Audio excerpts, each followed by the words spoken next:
So I'm walking into the office and I am signing into the computer to Epic to find my patient. And once I find my patient, I can assign myself to the patient. And then I'm going to grab over here in the file cabinet the ASA complete packet, because that's what this patient is. And I'm going to grab my clipboard that's appropriate to the ASA patient. I'm going to also grab my SpectraLink. I'm going to review when I opened up Epic just to see if anything was done on the patient, like maybe this patient's been here for a while and had some lab work already done. So I want to review that, see what was written in the triage. This is a time where I could double check that if this patient is a sexual assault patient, that the chief complaint actually says sexual assault and doesn't say alleged assault, which can happen sometimes. So this is where I'm going to double check that that chief complaint actually is appropriate. And I can always add a second or third chief complaint. I don't have to alter what was originally done by somebody else. I can just add another additional chief complaint. So I have my SpectraLink, I have my clipboard, my ASA packet, looked at my computer, looked at my chart. I might also evaluate what was their blood pressure or that kind of stuff, knowing that maybe I want to recheck it if it was high, which it often is when they first get here. And now I want to, when I came in, I looked at Jay, and Jay didn't have anybody in there, thank God. But I want to make sure that the Pod 4 staff know that I'm going to be needing room J here shortly. So I actually will swing around and talk to the Pod 4 staff and just let them know that I'm going to go talk to my sexual assault patient, and in about 20-30 minutes, I'm going to definitely need that room. I already put my sign up there, but I'm just letting them know that not to use it, that it's my room. As a side note, if I didn't have a patient in that room, I might, if there wasn't a patient in room J, I actually sometimes will move in Epic my patient into that room so that it's being occupied. Physically, the patient's still in the consult room, but in the Epic system, they look like they're in J. But I want to stop at Pod 4, let them know I'm going to need the room, and that I've already, commandeered it in a way because I put my sign out there, closed the curtain, etc. Now I'm going to swing into the consult room, and then I open the door and I want to sit down with them and introduce myself. And hi, I'm Jody. I'm a forensic nurse, and I'm here to help take care of you today. I'm so sorry that we're meeting like this. I'm depending on the situation, I might look at they have somebody with them already or not with them.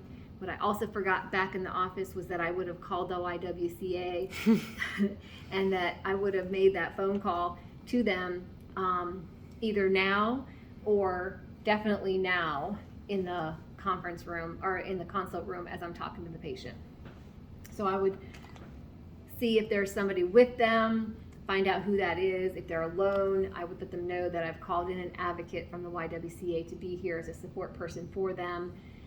Or maybe I've already talked to the Y, they don't have anybody available, then I would say at some point I'm going to connect you with the YWCA advocate, because they are your support person, and they're here to help you. So I would introduce myself, let her know about that part of the thing about the advocate, and then I would get my paperwork out and say, before we get into too much, I just need to let you know that I'm going to get a bunch of, I have a lot of consent stuff to talk to you about, and I want to go through that. So I'm just going to not go into the details on this video about each of those consents and the parts of it. I'm going to just verbally say what they are. So I would then go through those medical options: exam, no one's forcing you to have it, police, no police, you have the right to choose that.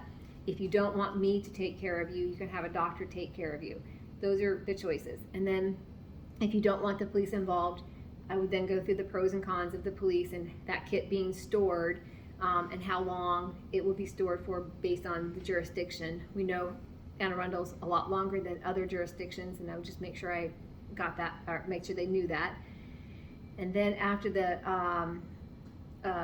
those two consent forms gone through, then I would go to the billing one, and I would explain that this is the billing. You won't get billed for this. This is a free exam. All the medications are free, so we bill the state for that. we do have to share some information with them. We also, if you are going to involve the police, we share information with the police. And if it was a CPS case, I would add, we'll be sharing information with the Child Protective Services as well. So depending on, what age of the person you're dealing with, you would have to explain who you're sharing this information with. So I've now done medical options, delayed consent form if they didn't have police involved, and I've done the billing form from the SARU. And then, so Masere, how old are you? And you would say, I am 32. And okay, so we have another medication that we can offer you. And have you thought about any kind of plan for birth control, like you want pregnancy prevention medicine? Is that something you've even thought about? No, And then she would say, you can't get pregnant? Okay. Did you have surgery or? Surgery. Okay. All right. So fair enough. And so if I had a patient who was interested in that, or just looked at me like I had a big head, like two heads on my head, I would then go into a little bit more explanation about the plan, about Ella, and then I would go, that last page is the discharge form, which then I could go into the medications. These are the medications that we can offer you, and these we can have medication for pregnancy prevention, we can have medication for STI, including HIV prevention medicine. Are you interested in that? And if I see them glazing over, I would be like, you know what, we don't really have to decide this right now. If this is just too much information, we can wait on this. It's not a big deal. We can talk about it in a little while. So you have to just keep reading the patient, right? So now that we've kind of gone through the consents and we've gone through the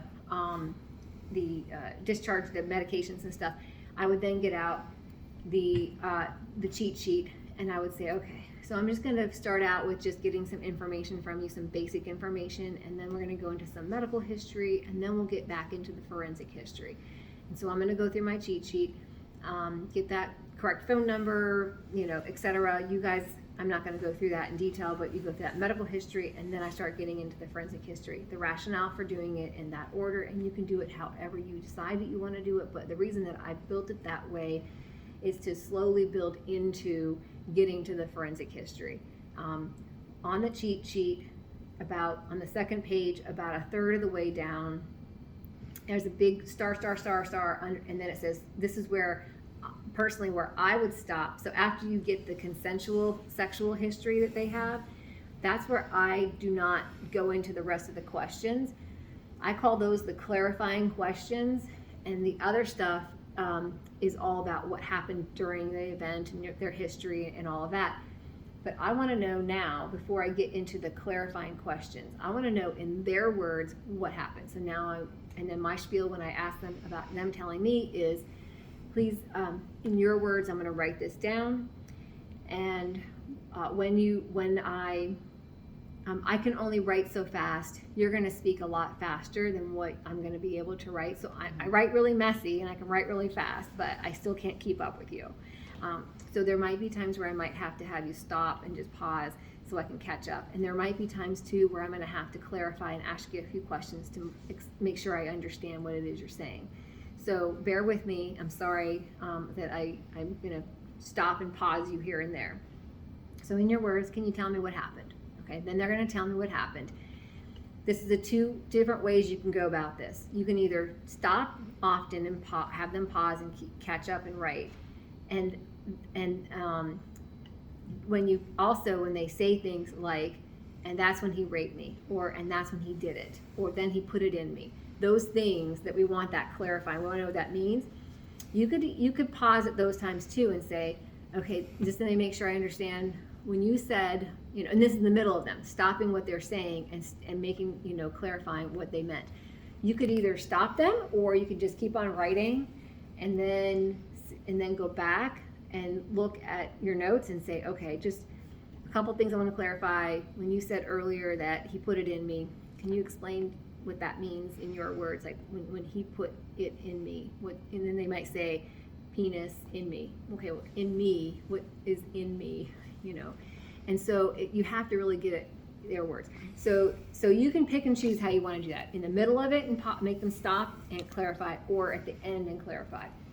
When I know that I'm not keeping up with them, there's times where I'm writing it and then I miss something. So my trick is that I'll skip a couple lines and then catch what they're saying right then and then say, okay, wait a second. I got what you just said and I started writing what you said before that, but I missed something in there. And so the last thing I had gotten was blah, blah, blah. And right before that, you were talking about blah, blah, blah. So, tell me do you remember what you said there? So that's a trick that I learned to just skip a couple lines if you know for sure you missed something. And then, okay, so now I've gotten my history, and now I would say, okay, so Masare, I'm going to, I got everything I need. And I'm sorry, then go back and get those clarifying questions. Did he at any time strangle you? Did he pull your hair, bite you? All those questions, right? Did he ejaculate? Did he use a condom? All those things that they probably didn't tell you. This is where you can, then at the bottom of that form is the trauma questions, trauma informed. What were you thinking about? What were you feeling when this all happened? Did you see something, smell something? Bonnie and I talked about it. You could take those trauma informed questions and put them even before you get the history, or you could put them before the clarifying questions, whatever suits your fancy, what feels right to you. But we do want to get those questions in there because we want to make sure that we're capturing if they felt threatened, if they felt intimidated, because that's important to show that the reason why they didn't fight back is because they knew that he's bigger than me and I wasn't going to win, or whatever their thinking is. So now that I've gotten my history done, all those questions, then I'm going to excuse myself and say, okay, so this would be where if I hadn't, if the advocate wasn't here, we were going to connect them by phone. This is an opportunity for you to now call the advocacy and to let them talk on the phone while I step away to get my room ready. But I'm going to let the patient know. So, Masare, I'm going to call the YWCA and just give them a little bit of information about you, and then I'm going to let you talk to them while I step away so that I can go get the room ready, order your labs that we talked about, and the medications that we talked about. So I'm going to get all that together and then I'll come back. It's going to take me about 15 minutes or so, so I'm going to be gone for a little bit, but I'll be back. So here, and do the phone thing. And then I'm going to walk away. I'm going to get my stuff together. So now I'm back in the office. And I want to order the labs. I want to order the medications in Epic. And now I'm going to get my cart ready. And we're going to do a demonstration of the cart.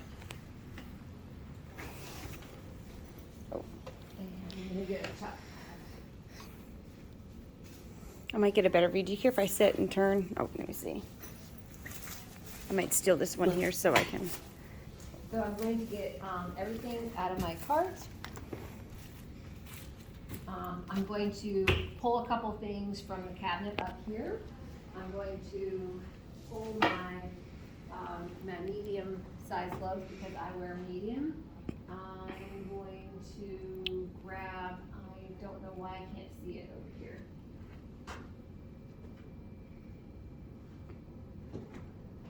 I'm looking for the light. I put it over there.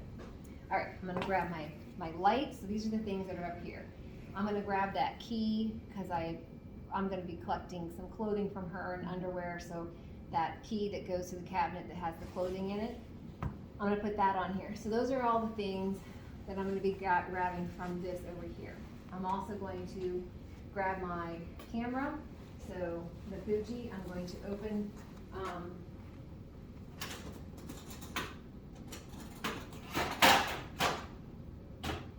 going to open up that, get my SD card, and when I do that, I'm going to put my SD card in, and I'm going to open it, turn it on, and verify what my battery is. And this has got a full charge, so that's awesome. So put my camera on there,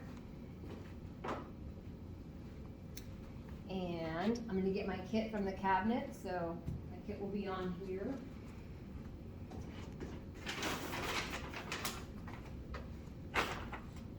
My sign too, my forensic, my exam and process sign, I'm going to stick right here so that I can put it on the door. Actually, I already put it on the door, so if I hadn't put it on the door, that's when I would grab that so I could put it on the door.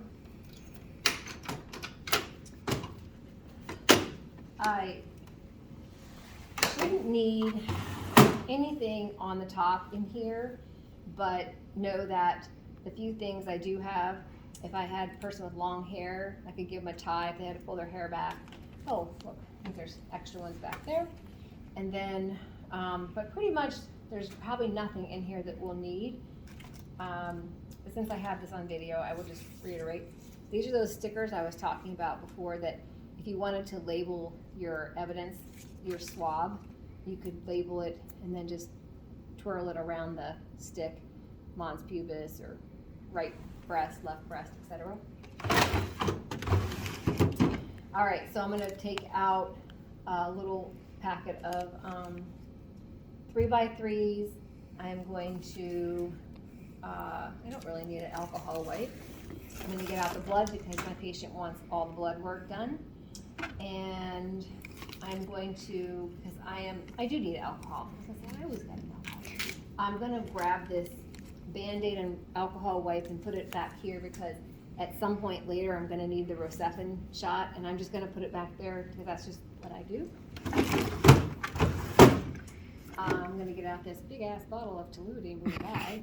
I was like, looked at that today, I was like, holy cow, got a big bottle. My little medicine cup to pour some in. The saline, or the water bullet. Couple things of lubricating jelly, one to take the dye off and then one for my speculum. I'm going to grab my measuring tool. And I'm going to get this is a green one, this is a regular size or medium size speculum. There are, if my girl was, let's say she was a young girl, I already preemptively know that if I'm gonna put a speculum in her, I'm gonna use the small one. I would want the white one, that's a size small. Extra ones of these are in the room J in the cabinet, but these should be in there. They were in there this morning, I put them in there.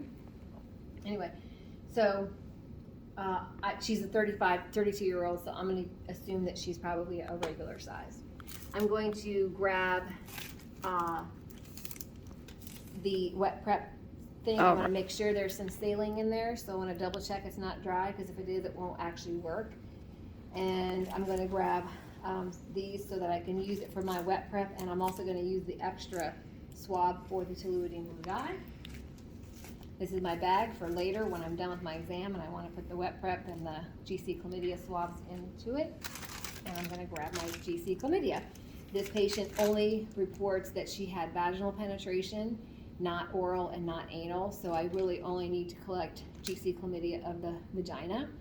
If I had a patient that had anal, oral, and vaginal, I would then actually want 3 of these. I'd want one for every orifice. So I have all I need in here.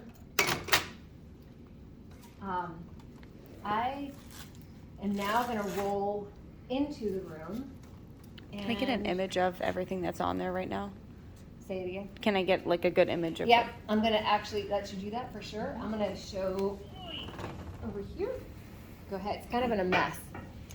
So, is that better? Okay, that's good. Okay, so when I get into my room, my countertop is right here. So I actually just come in and I start to get rid of some of these things that are on my cart, because I don't need all of this on my cart cluttering up my space. So I'm going to take my camera off. I take my Rocephin and alcohol, my Band-Aid and thing for the Rocephin shot later, and I just kind of put it back there on the countertop because I'm going to need it later.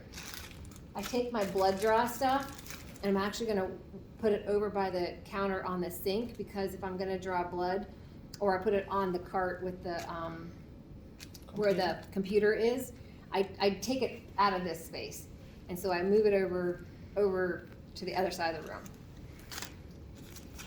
This, typically, I actually stick it underneath my glove box, because I don't need that until I'm all done with the exam. So I just kind of get it out of my way.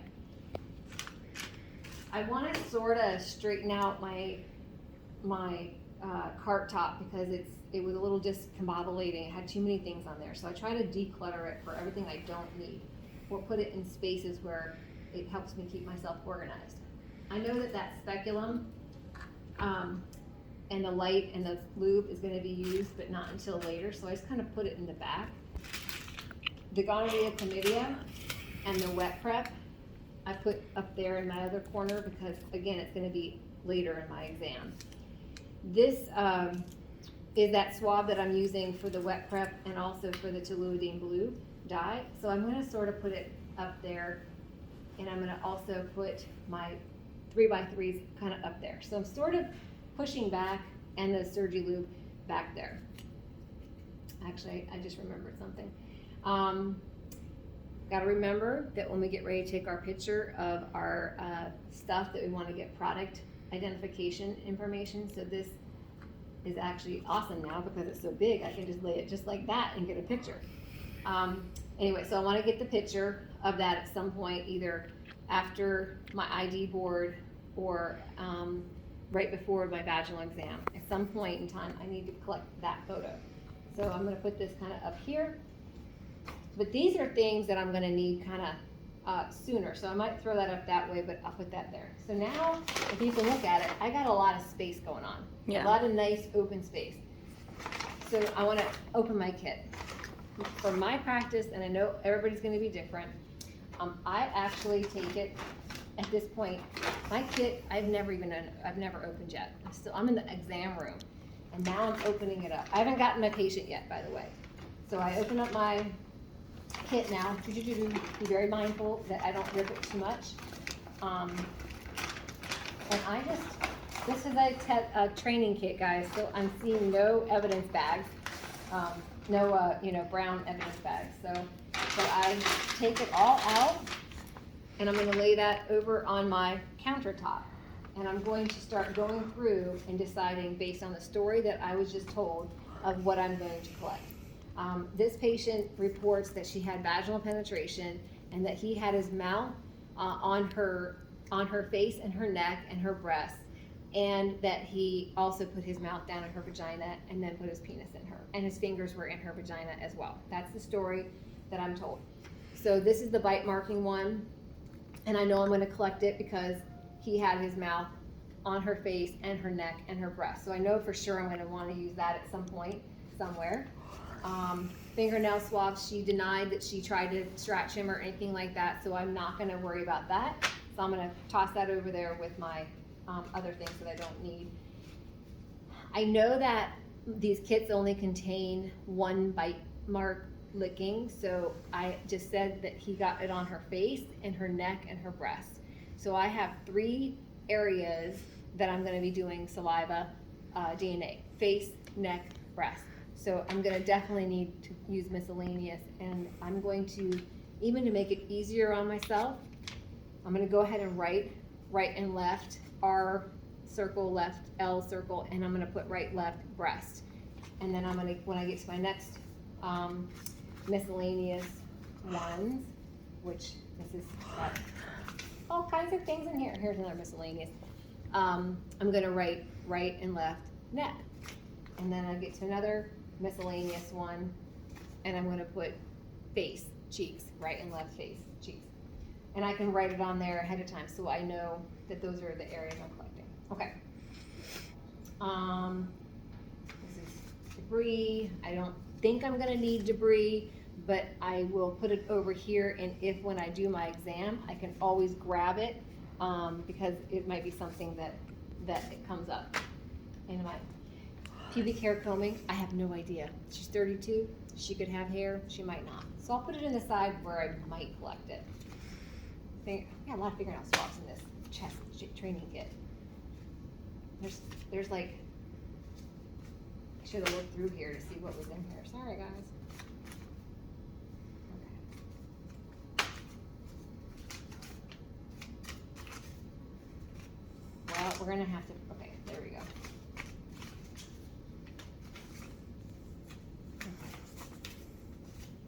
So we're missing in here we're gonna pretend that this, even though it says fingernail, please just pretend that it's external genitalia. So we definitely know we want external genitalia. We definitely know we want the first vaginal, and we definitely are gonna do the inside vaginal. So we know these 3 vaginal ones. And then because things drip, even though she denies anal penetration, we're gonna at least do an external anal swab. So we're gonna put those. The other one that we have inside the kit is the control. So we're gonna make sure we put that back over there. The other one that we have is the blood card. So remember I put the blood packet over there. I'm going to now take the blood packet and I'm going to stick that over with the blood packet so that I can squirt it on there when I'm done. Okay. So now let's go back to the order that I put these in. So I am going to think about head to toe. So we have the oral swab first. That's going to be my buccal swab inside the mouth area. And then I have the ones that I labeled already for the cheeks. So that's the next place I'm going to collect from. And then I'm going to do the neck. So that was the neck swab. And then the bite mark licking one, we're going to mark it as licking, and we're going to put those as the breasts. So those are the swabs for that. And then the rest of them are all the genitalia ones. Okay? So then the genitalia, we're going to do it in this order. The first one I have is pubic hair, because pubic hair, I don't know yet. I may or may not need it, but I'll have it in the front because that'll be after I get my external photo. I'm going to then start to collect swabs on pubic hair. And then the rest of them are in the order of, whoops, these are not in, oh, somehow okay, the next one, they're not, I don't have it. Let me grab, pretend one. So the next one is going to be the external genitalia, and then it's the first vaginal, and then the inside vagina, and then the anus. So, all right, so I have my things in that order, right? My tray, what's not here is that tray. I use the tray. Some nurses don't use it, but I like it. I don't always use it for my oral swabs and my breast swabs and all of these other areas. But when I get down to the genital area, that is when I use that tray, because there's a lot of things happening and you don't want to keep your patient in lithotomy for too long. So that's when I tend to put all those things inside the tray to hold while I'm in the middle of doing my exam. Okay, so I feel like my cart is pretty ready. My tray is sitting here. This is still giving me all of this other space that I can lay out my swabs. So now that I have my cart ready, everything's kind of over here, I want to make sure my room is prepared. I'm just going to verbally talk about what I do to get my room ready. So one of the things that I do is I have to get anything anything that a bedside table that I'm not going to use, anything that's been in there because of other medical patients, I'm going to pull it out and get it to declutter my room. I'm going to take their stretcher out if they have a stretcher in there, and I'm going to move our stretcher over to the middle, make sure it's clean, prepared, got a pillow, sheets, all that. In the bathroom, I'm going to prepare my room in the bathroom by laying out a hospital sheet on the floor, fold it into, I think, thirds, and then it'll fit perfectly in that section right in front of the toilet. I'm going to give my patient an option of having 2 gowns. So I'm going to make sure that I have at least 2 gowns in there, appropriately sized for my patient, and that they're buttoned up and they're not tied in a knot. They're ready, easy to put on. I'm going to hang a pair of socks on the thing, and if I'm going to collect urine, I'm going to have my urine cup out and prepared for them. So I'm going to make sure that my bathroom is also a clean environment. We know that this bathroom is used by many people, staff, patients, etc. It's not cleaned in between every single patient. So just be mindful that you're collecting evidence. Your patient might be sitting on that toilet to go to the bathroom before you go to collect evidence, and you really want to make sure that you have, I wipe my toilet down. I take the purple or the gray wipes and I wipe it down before as part of my prep of that room, is I'll wipe down the surface of the toilet so that in case they do sit on it, I'm not accidentally getting some kind of other person's DNA that shouldn't be there, kind of thing. So wiping the toilet down, making sure that the room looks clean and, it looks good. And so now that I feel like I got my bathroom is set up and my cart's set up, my bed is set up, I feel like I'm ready to go get my patient, okay? I have ordered my labs, I have ordered my meds, I have got my room ready, and now I'm gonna go back and I'm gonna go collect my patient, and we're gonna go back to the room. My patient's going to, this is a couple of options here, I've done it both ways, where sometimes I have them sit in the chair next to the sink, and then I will go through the blood draw as they're sitting in a chair. Sometimes I will have them go in the bathroom and change into the 2 gowns, and I will walk in there with them and I'll show them. I said, you know, you just stand right here on this area and just undress with all your clothes, laying them down here, shoes, everything. Here's a couple gowns. You have the option of either putting a gown on so that it opens in the back, and then an additional gown so that it opens in the front like a robe. Or if you're comfortable just putting 1 gown on, that's fine. But if you're gonna just put 1 gown, make sure it opens in the back. And then here's socks for you. Please put the socks on so you don't fall on the floor. And if I wanted them to get a pee sample, I'll tell them, you know, go ahead and give me a urine sample, and you can just leave it sitting in here. So then I'll leave them so that they're in there privately. And then when they come out, so if I hadn't drawn their blood to begin with as they sat in the chair, this is when I would then have them in the bed and I would draw their blood now. So whichever flow you want is completely okay. I always want to get that blood ahead of time before my exam, because I want to send it to the lab so it can be processing while I'm doing my exam, so that I can then have the lab results back. If I was doing an alcohol test or a pregnancy test, I would then have those lab results so that I could then appropriately medicate my patient with pregnancy prophylaxis. I'll be doing HIV testing, so I will then be able to know what their baseline is before I give them the HIV preventative medicine. So that's why it's important that you draw that blood as soon as possible and then get that mailed. I, at this point, have not opened any swabs. I have not done any evidence collection, so I can leave my room. I can take that blood and the urine that I've collected, and I'm going to just tell them I'll be back in just a half a minute. I'm just going to go send it through the little thing to the lab, and I'll be right back. And I come right back. And this point is where I should be able to stay in my room and not actually need to leave ever again until I'm done with the exam. So now my patient's in the bed. So I would then start doing my head to toe. I start with that head. My flow is that I go down, you know, I can look at the face, etc., look at the head, and then I start going down. I tend to start with this right side, because I tend to put my camera cortex flow on that right side of the bed. So I'll go down the right arm, and I'm looking for all the injuries. I'm taking pictures along the way, and then I'm going to go down the leg, and I'm going to go to the head, from the thigh down, and then I'm going to cover that one back up, and then I'm going to go up the leg and cover that back up, and then do the left arm. And I'm sorry, I apologize, when I do their head, their face, and I do this first arm, I have them sit up, and that's because this arm is out of the gown, and I actually will look at their back at that point. So it's the head, the face, the back, the arm, and then the leg, arm, and then I do the belly. So I have their blanket over their waist here, and then I bring their gown up and look at their belly, and then I lift their gown up the rest of the way to look at their breast area and further area on their neck that I may not have gotten when I did my arms and area like that.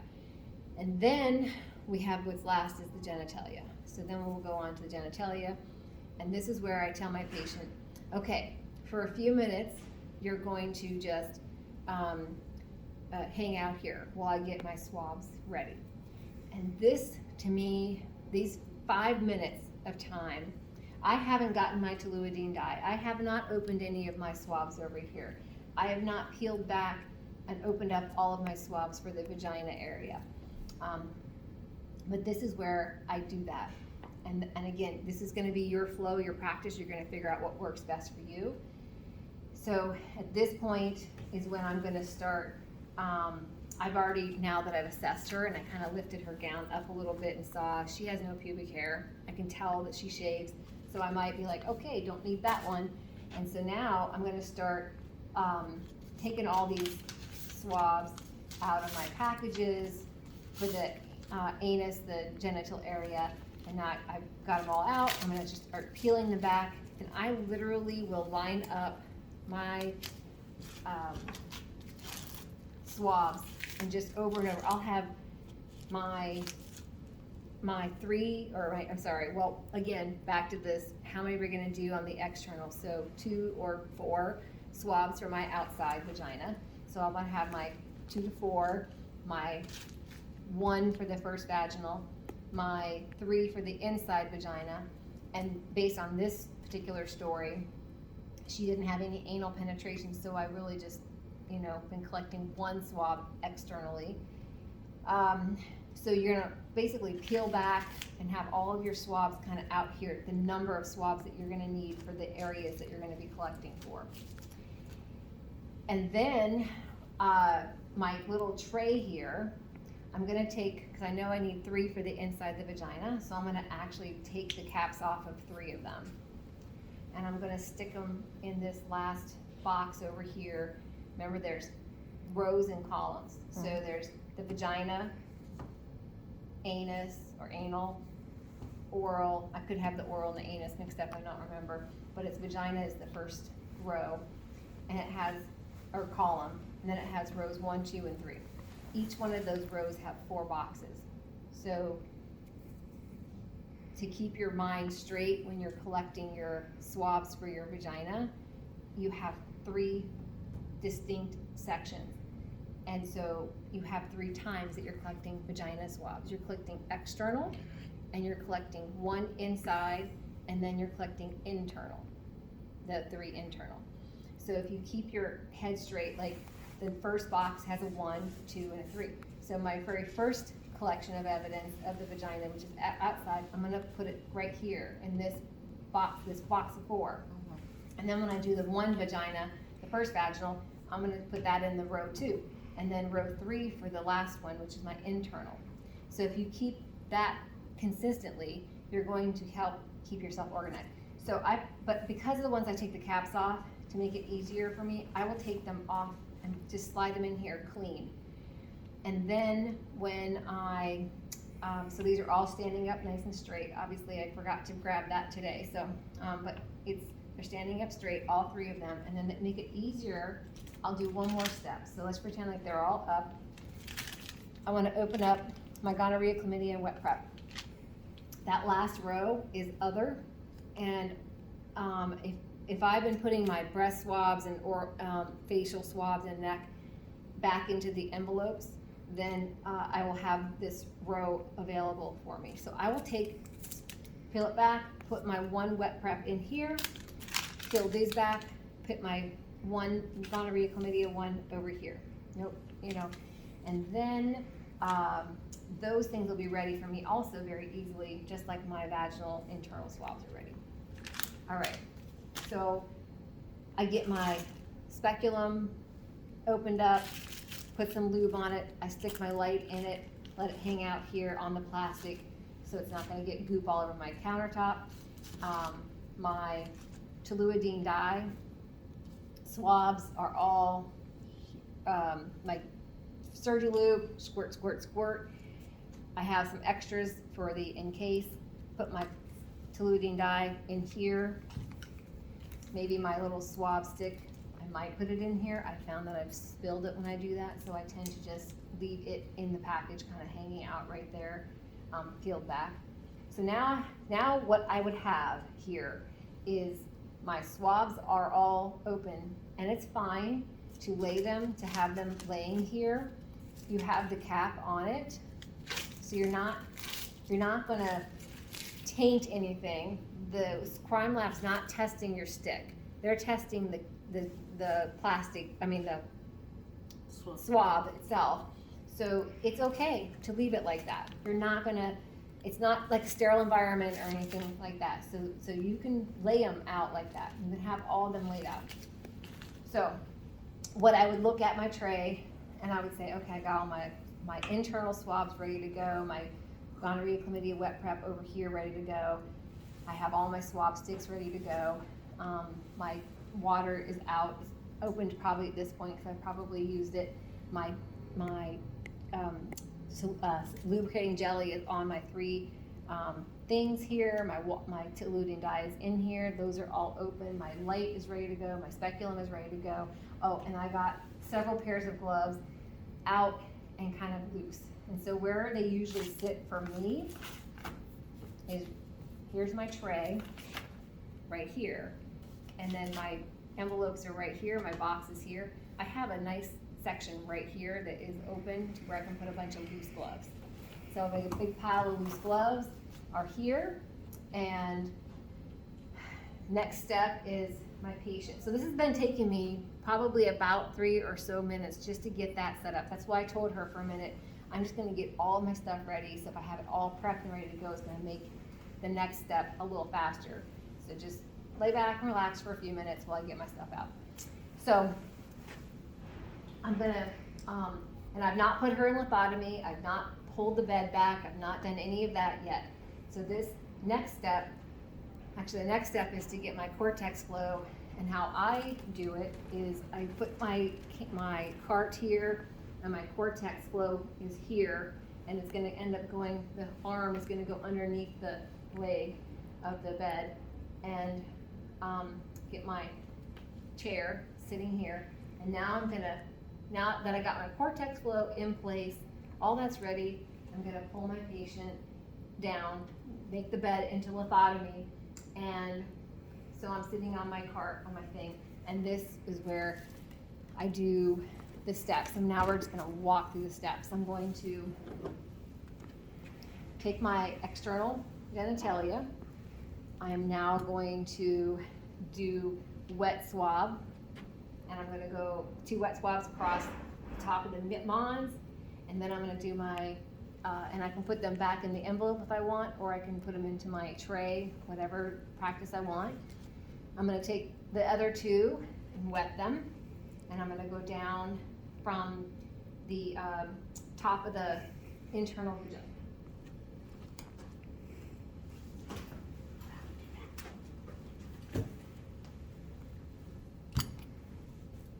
Just to make it a little bit maybe. I'm going to do across the top of the mons, and I'll put them in my tray. I'm gonna get 2 new clean ones, wet them, and I'm gonna go together. And I'm gonna try to go in this area. And I'm gonna go down here, trying to hold them together if I can. And then I'm gonna go down this area, anywhere where I see smegma, anywhere where I see debris. I definitely wanna get down in here because I can get some of that 6 o'clock area where all the crevices are. I put my caps right back on immediately. I can put them in the envelope, or I can put them in my tray, whatever practice you wanna do. So that's my external. And now that I'm done with my external swabbing, I want to get my first vaginal swab, and I'm gonna have that, depending on what I'm looking at. If I have a really wet looking vagina, I won't bother getting this wet. But if I have a very dry looking vagina, I would consider going ahead and putting a couple drops of water on there. And then I'm gonna just gently open this up, and so I can go in and just go in about 1 inch or so and just swirl it around and pull it back out, put it in my tray, put the cap back on it, put it in the tray, put it in the bag or the envelope, whichever you want. So now I've done my external and my first vaginal. And now I'm gonna start doing my pictures. We have cortex flow, so we don't have to use a one-handed technique. So we're gonna practice that. And when I do it, I'm gonna avoid doing this. I can do it, but I really, to get this area, which is what area we're looking at mostly injury, I'm actually gonna use my hands. Let me fix her. I'm gonna actually use my hands and be not here, because when I do this, it's actually, I know it's the model, so it's hard to see, but I'm not gonna do that because I'm pinching it all. I wanna actually get almost where the butt cheeks are starting. And I'm going to pull down, I can't do it. It's not easy on a model, guys. But I want to get this skin tissue. I'm going to pretend like I can't do this on a real person, obviously. But that's what I'm doing. But in order to, because this is hard, I can't make it happen. But if you think about it, the skin tissue of a human, it's a lot more pliable. And I'm going to work on this. Do you see the difference of this, where I'm blocking some of the view, and this is still pinched, versus if I was doing this, it's gonna fold it out and make that flatter here. So now I'm gonna get all my pictures. If I have a lot of flappy labia, I'm gonna potentially take my hands and pull them up a little bit so I can see that. I might even have to do this where I fold it over and get in here, and then same thing here and here. Maybe I do a little bit of opening up here. If I have a lot of flappy skin everywhere, the goal is to get to see all these areas. You want to see the hymen, so do your best to get hymen pictures, posterior fourchette, fossa navicularis area. So now I've done that. The next step is the toluidine blue dye. So I'm going to dip it in there. I'm going to paint the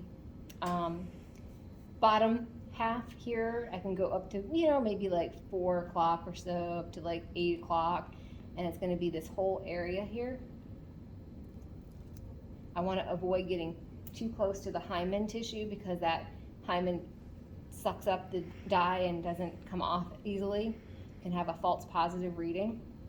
So if I can just be below the hymen, this is the spot, the time where it can be very challenging, because if I let go of the dye, if I let go of the patient. So this is a one-handed technique because I only have 2 hands. So I'm actually holding some separation when I'm doing this, and I'm painting the dye on. And then this is where you want to throw that over on the floor wherever your trash is. I forgot to talk about the trash. I like to put a Chuck's pad to the left of my patient on the floor because this is where I can just start throwing all my trash over here. Some people tend to use a patient belonging, an evidence bag.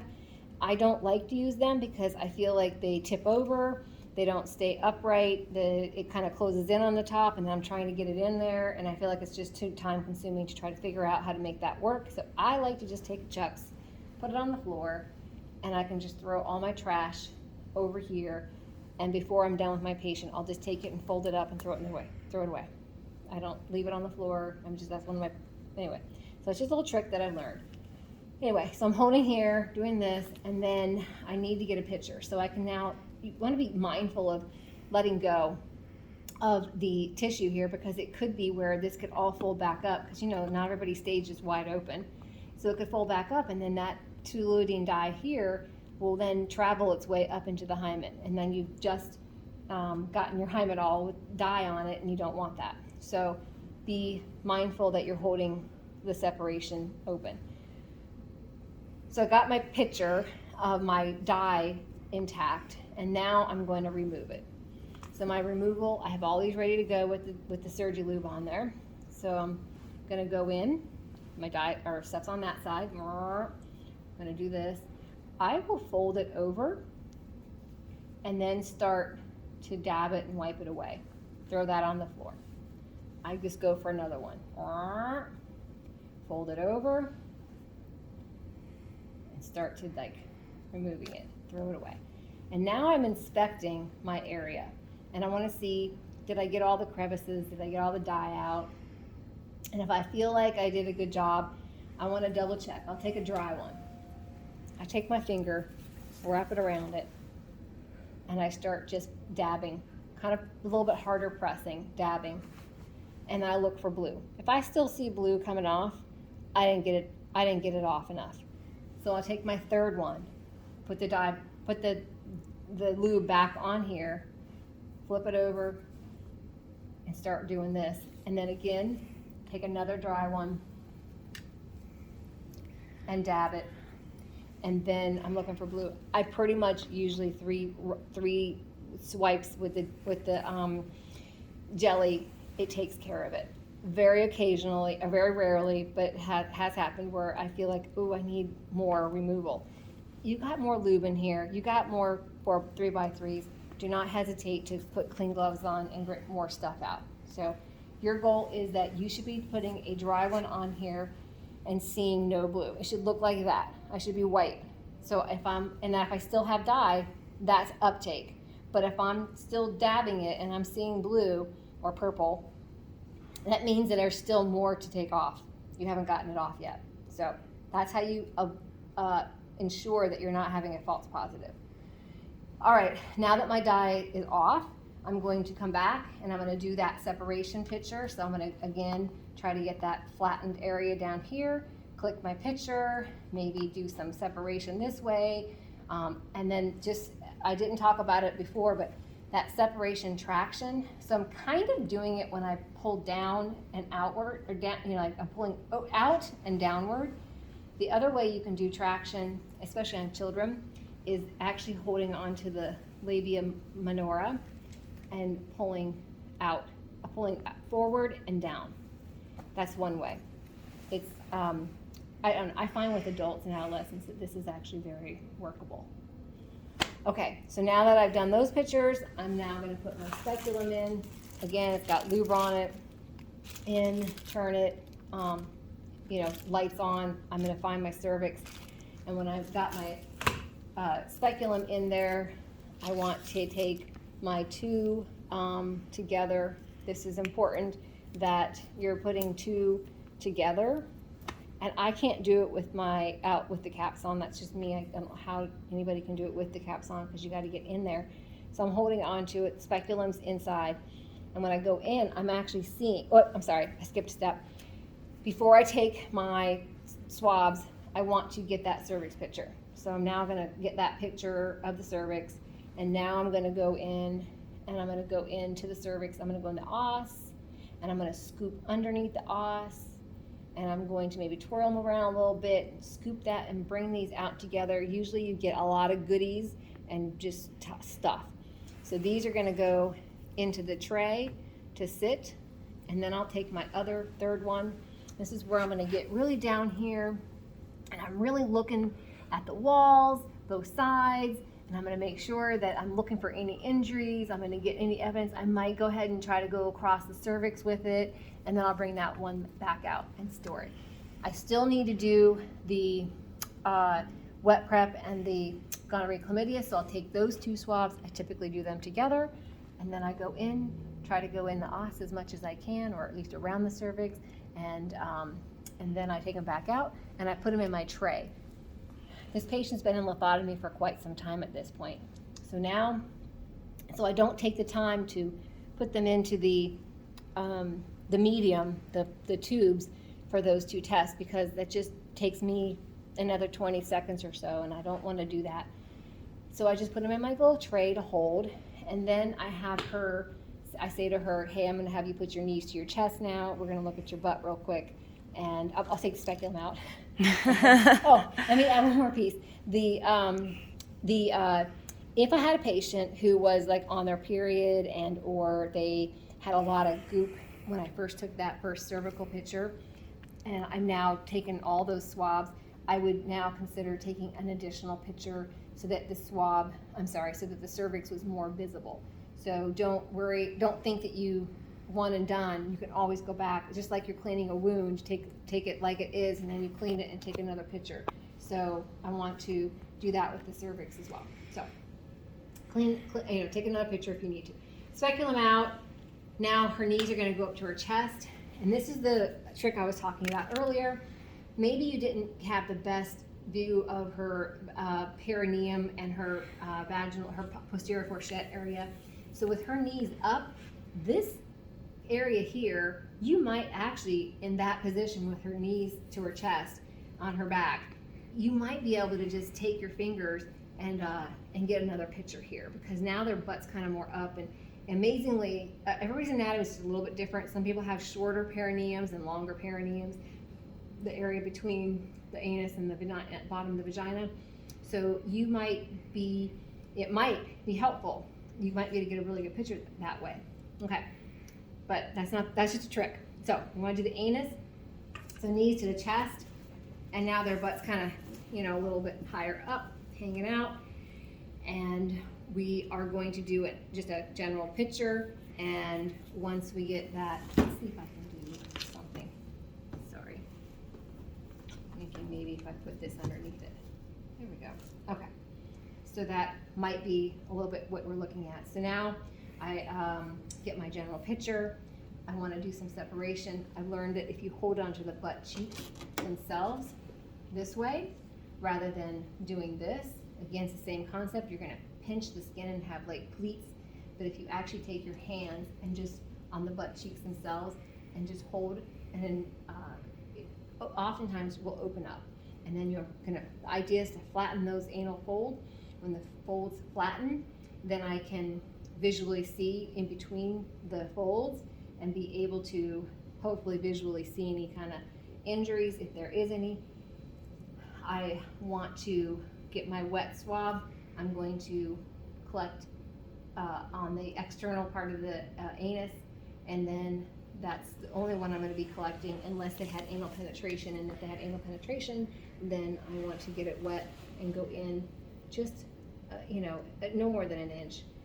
I usually just go in, honestly, the Q-tip in and go around. I always get it wet. Okay, once that's done, if I have them relax, I, at this point, say you're done, and let me just straighten this bed out, put you back, into, anyway, so I put the bed down, the feet down, out of lithotomy, bring them back in, because they were out, right? So I want to put them back down and in, and then I pull that thing underneath the bed, or underneath her, and bring the thing back together. And then I push the whole bed back. Remember, there's a video that actually shows how to work that stretcher.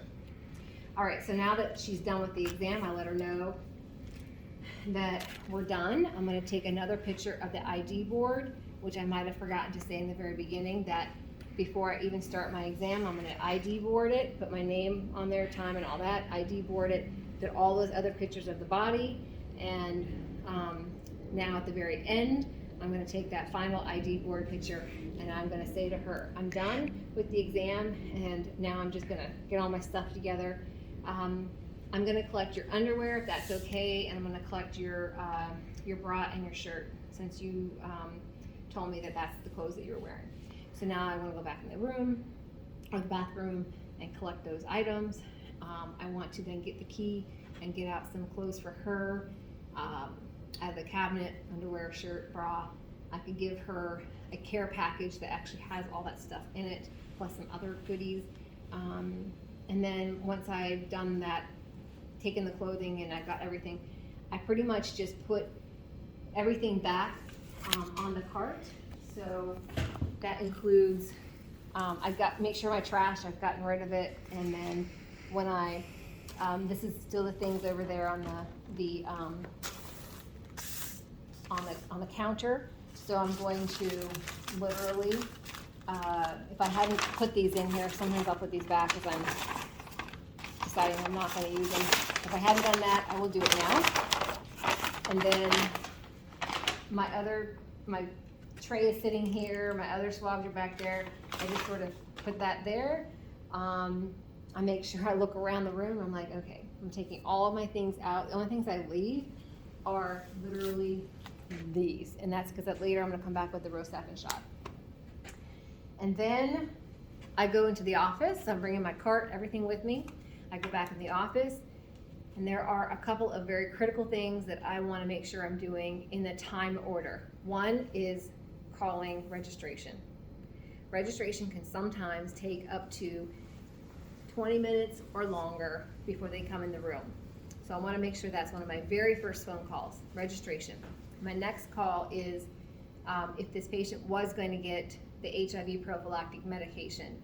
I forgot one of the steps, that if I had known that that was a piece that I knew that they wanted, before I got my room ready, I would have made a phone call to the pharmacist and said, hey, heads up, got a patient, her name is Erica, and she's going to want the HIV prophylactic medication. I haven't gotten her in my room yet, haven't drawn the blood, but just be aware that she's gonna want that. So maybe in about 45 minutes or so, look for her lab results so that you can then get that ball rolling.